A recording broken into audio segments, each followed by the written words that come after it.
अभिनंदन जेसी, आपल्या दोघांचं आणि एकूण पत्रकारितेचं अभिनंदन. ठीक आहे, आजचे पेपर्स वाचल्यास आजच्या बातम्या?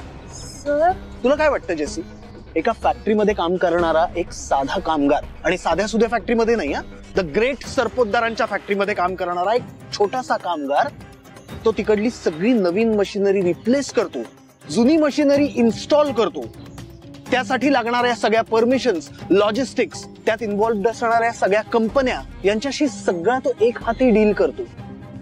सीईओच असायला पाहिजे ना तो, जर का तो एक हाती हे सगळं मॅनेज करत असेल तर. येस सर, आय नो, मला कळतंय तुम्ही काय बोलताय ते, पण सर सरपोतदारांच्या बाबतीत पण आता सगळे क्लीन चिट्स मिळतात. मग आपण काय करतोय जेसी? आपल्याला तर माहित होतं ना या सगळ्या फ्रॉडच्या मागे, त्या सदानंदच्या मृत्यू मागे या सरपोतदार पितापुत्रांचा कोणाचा तरी हात आहे म्हणून. आपण काय करू शकलो त्यांचं? काय बिघडवू शकलो आपण त्यांचं? काही नाही. उलट पोलिसांनी वेगळ्यालाच गुन्हेगार बनवून आत टाकलंय. आणि हे खुनी सरपोतदार पितापुत्र हे फिरतायत उजळ्या माथ्याने, कौतुक स्वीकारत गावभर. तुम्ही प्लीज शांत व्हा sir, calm down please sir, please. जेसी, त्या घराचा ऍक्सेस असलेली स्वानंदी ही तुझी मैत्रीण आहे ना, मग काहीच कनेक्शन नाही मिळालं त्यांच्या इन्व्हॉल्वमेंटचं.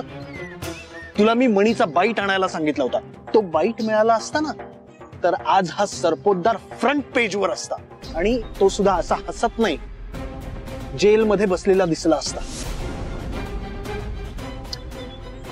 जेसी, तुला या केस बद्दल माझ्यापेक्षा जास्त माहिती आहे.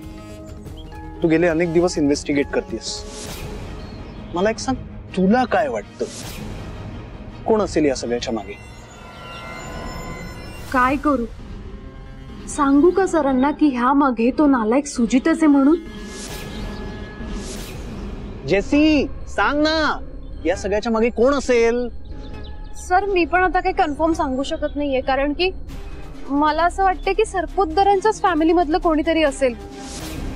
त्या कागदोपत्रांवरती सगळी सही त्यांचीच आहे आणि इव्हन ट्रान्झॅक्शन पण झालेले आहेत. सो मलाही काही कळत नाहीये सर. चला, आपल्याला इकडे जवळच प्रेस कॉन्फरन्सला जायचंय, म्हणूनच इकडे तुला डिरेक्टली बोलवलं. Let's go. फॅक्टरीचे मालक आहेत ना घरात? ओ बाई, तुम्हाला सांगितलं होतं ना आतमध्ये यायचं नाही म्हणून. आत कशा आलात? पोलिसात देऊ का तुम्हाला खासदार साहेबांच्या घरात घुसखोरी करता म्हणून? हो दादा, अहो कसं बोलताय तुम्ही त्यांच्याशी? त्यांचं काही महत्वाचं काम असेल म्हणून